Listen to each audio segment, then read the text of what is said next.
baby. Hello. Welcome to for whoever needs to hear this message. This is a reading for whoever needs to hear it. So hopefully you're here.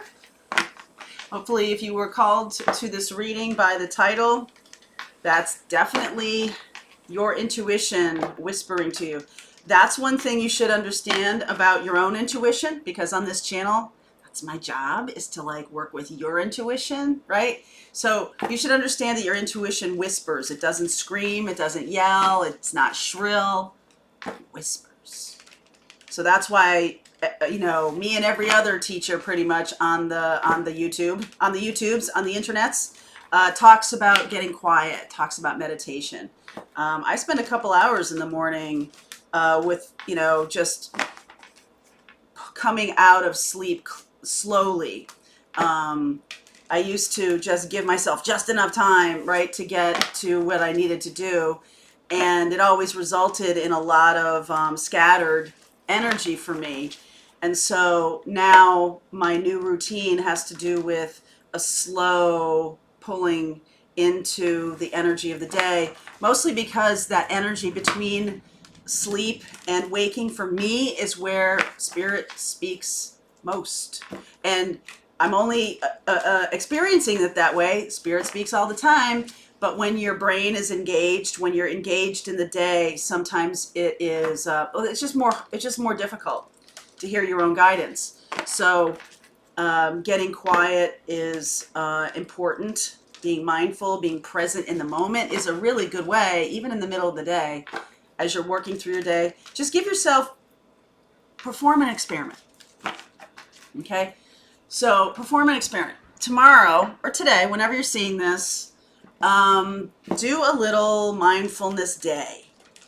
So you can say to yourself, for the next hour, for the next 10 minutes, for today, I will be totally mindful of everything that's going on around me, right? Seeing the colors, really seeing them, really being present in the moment, not thinking about something in the future, not reliving something in the past.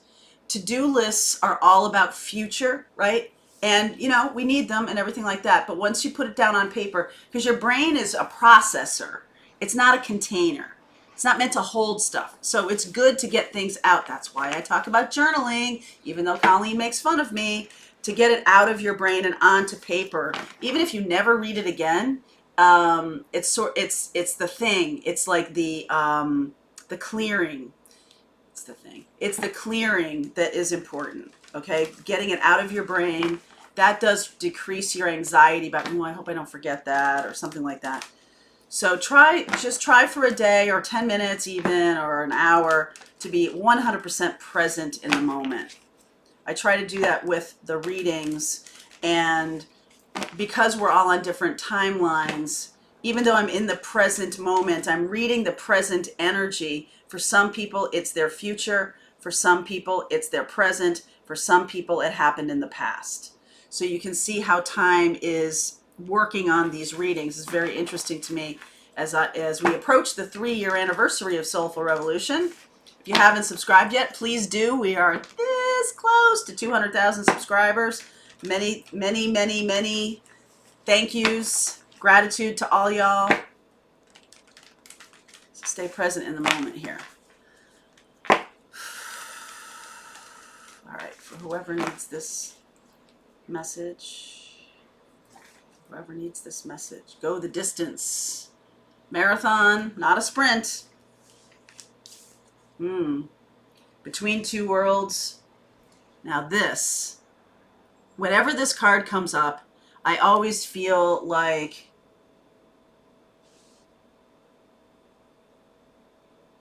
you're standing partially in your future, okay? Like if everything happens all at once, what I was just talking about time, if time is a spiral, or if we're experiencing future, present, and past all at once, you're experiencing the future world, and the same moment you're experiencing the past. And so that's why the past, it can sometimes inform the future, especially if you trust the past more than the future. If you know, it's always like, in your experience, I feel like I'm speaking to someone who has a better grasp on the past because it was concrete to them, and the future seems more ephemeral or ethereal. If you can understand that the past is ephemera and the future is ephemera, there is nothing but the present, that might help you moving into away from something that is like a race or like a treadmill, and instead moving into that energy of being deeply present. Okay, the go the distance piece, the cheetah there, the positive sides of that are stamina and strength and focus and pursuit of goals and things like that. The negative side of that is always being in the future, never being in the present. Okay, so the between worlds, it's really these two things. It's living in the past, present, and future all at once, and knowing that it's all unfolding at the same time. That's why when we talk about manifesting your person or manifesting anything you want, it exists now. It exists now. I guarantee you, the person you're trying to manifest exists on this planet. They're walking around, okay? Messages for those who are watching this right now. Definitely feeling a blending of the energies of past, present, and future right now. Wow. Lovers underneath. Gemini energy. High Priestess. There's the deep knowing. High Priestess. 2 of Pentacles. That feels very meditative to me. 4 of Cups. There can be a desire to stay in this High Priestess energy. Okay, this is the between worlds part. All right, the veil is thin with your spirit guides and your present day. You're like balancing those two things, balancing the deep knowing, balancing the day-to-day, okay? And seeing them as two different things, between worlds, okay? Seeing the past and the future as two different things. Seeing the 3D experience and the 5D experience as two different things, right? They're all the same thing. And so 4 of Cups can be, that can be stable, but can also be stagnant. So we'll get clarity around that here. 3 of Cups. Queen of Wands. Page. Ace of Pentacles. New beginning happening. 2, 3, 4. This is definitely new beginning here. 9 of Pentacles. 8 of Swords. 5 of Cups. There's something that has to be let go of in order to move toward this new beginning, which is always true, okay? So you might have to let go of your past way of doing life, okay? If it was so much about being on a treadmill and so much about being in this experience of always trying to keep up or always trying to stay ahead or something like that constantly. I saw somebody talking about, it was an article about millennials, and she was talking about how they just feeling like they're constantly working all the time. Okay. That's the feeling she was talking about. She and her friends had come to that conclusion that there's never an end to it, right? It's like more and more and more. This is why I did the one thing that was very satisfying about working in TV news was that at the end of the day, the show went on and it's literally history, right? Tomorrow we do something new. Tomorrow something totally new. And I feel like there's some real presence. I don't mind this so much. I feel like this is bringing you really into the present moment and being anchored in your guidance. You can have a feeling of sometimes floating off into 12th house. 12th house is Neptunian. It's sort of very, it's like, I feel like you're like swimming through the cosmos kind of a thing. And that's great. There's also ways of navigating that without getting totally lost, because the downside to that is escapism, right? People can get lost in escapes. They can, escapism can encompass addictions and other things. Even addictions to spiritual practice. I mean, I know that sounds like antithetical, but there needs to be some action taken, right? That's what manifesting is about, is taking action, recognizing the guidance, taking action, doing what you need to do, working with spirit. You're manifesting the experience. So it is about not just sort of sitting under a tree necessarily all the time, okay? There's tree sitting, and then there's a time for action. For everything, there is a time and a purpose under heaven, right? Got a big spiritual on that one, baby. Three of Cups and the Queen of Wands here. Three of Cups is celebration. It's not always third party. I feel like you're choosing to have a new beginning, choosing a new person. There's a new person coming, okay? Because I do feel like you get stuck too much in your mindset about loss, all right? And about, fear of loss, old mindsets that hold you back. Things are not going to work out for me. There's a negative mindset here. Even though you're the Nine of Pentacles and the High Priestess, like, you kind of know better, all right? You know better, right? I talk about this stuff all day long, every day, and yet still there are times when I'm like catching myself like, oh yeah, that's a negative mindset. So these are blue agate. Okay, and this is about releasing any kind of negativity. I knew I was getting these for some reason. There's a negativity around finding somebody new. Okay, there's a feeling of, it's like, okay, so I have a friend who had a very painful ending with their doggie. Okay, a doggie that was, 14 or 15. And it was very painful for this person. It always is. It's like the worst day in the whole wide world, right? Because they can't talk and you don't know really what's going on. And, you can tune into their spirit and listen to them and, do what's best, do what you think is best. But at the end of the day, there's still a moment of releasing and letting go, releasing the attachment to them and allowing them to go. And if you're still kind of in that past, in this old consciousness, separation consciousness, that, they're leaving me, right? It's painful, as opposed to unity conscious, where we're all connected and, other side, this side, it's perception. And I feel like this is, the mindset that needs to release perception around separation.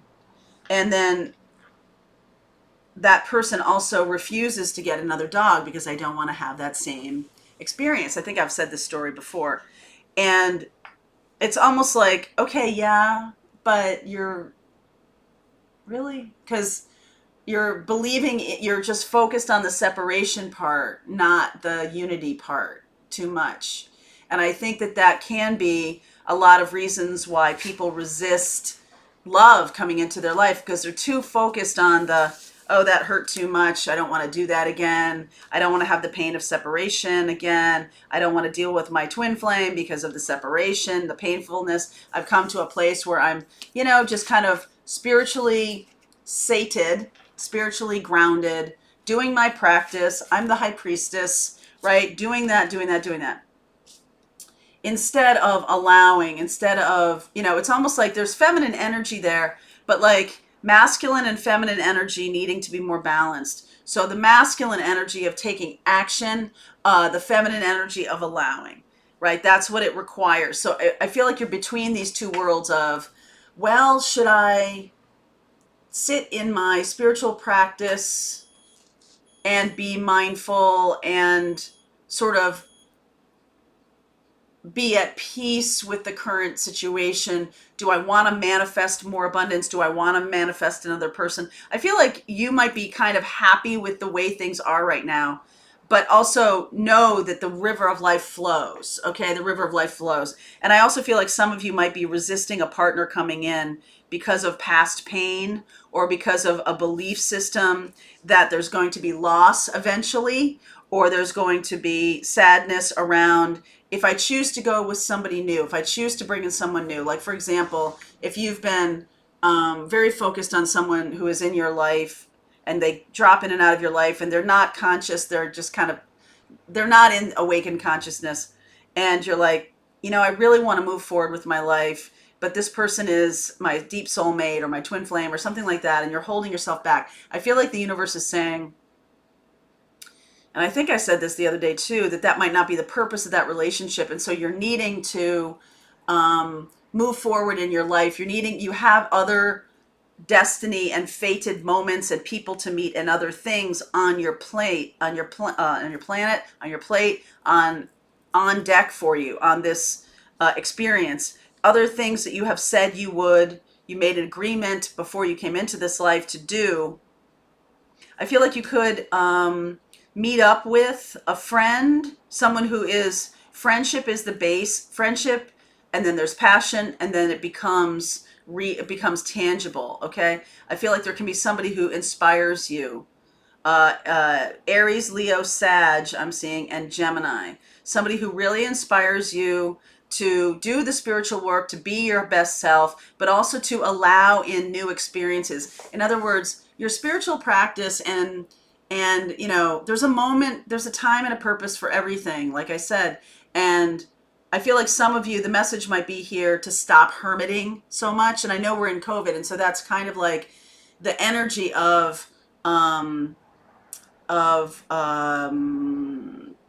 keeping ourselves healthy now and things like that. There might be this hermity feel to it.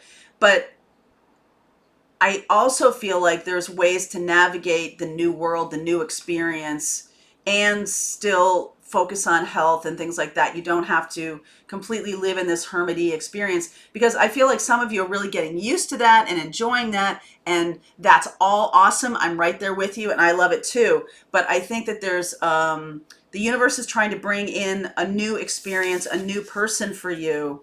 And I feel like, you could be staying in your walled garden and not allowing this person in, and then that would be the sadness. Then you would be creating a jail for yourself, okay? That would be the sadness. And instead, moving into this new world, keeping in your high priestess, but moving into unity consciousness, where we are all one, we are all connected. I'm not separate. I'm not, hermiting myself right now. It's just a different feel. When I say hermiting myself, what I mean is the feeling of being closed off against your will almost, or closed off in this way of, it's a self-imposed kind of prison sentence.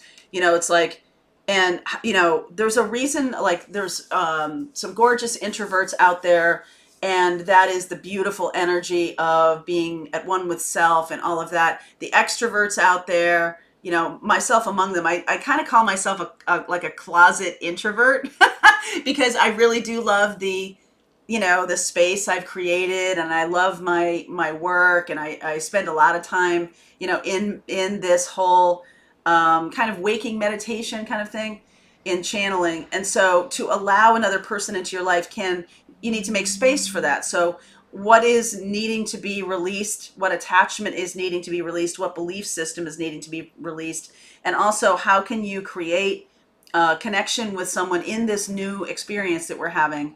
Some of you are connecting with a new person spiritually before they're even coming in. And by the way, you always do this, okay? You're always connecting with the new person before they actually come in. You just aren't aware of it. Okay, you just aren't aware of it. So I'm going to get some clarity around this 8 of Swords and 5 of Cups. I'm going to look at Aries, Leo, Sag, and Gemini, Pisces. Okay, Pisces here in the High Priestess. So I'm going to look at all those signs. If you want to continue on with me, the link is below for you. For whoever this message is, there was a lot of messages in there. Did you get them all? Okay. All right. The link is below if you want to continue on with me. I'll see you over there.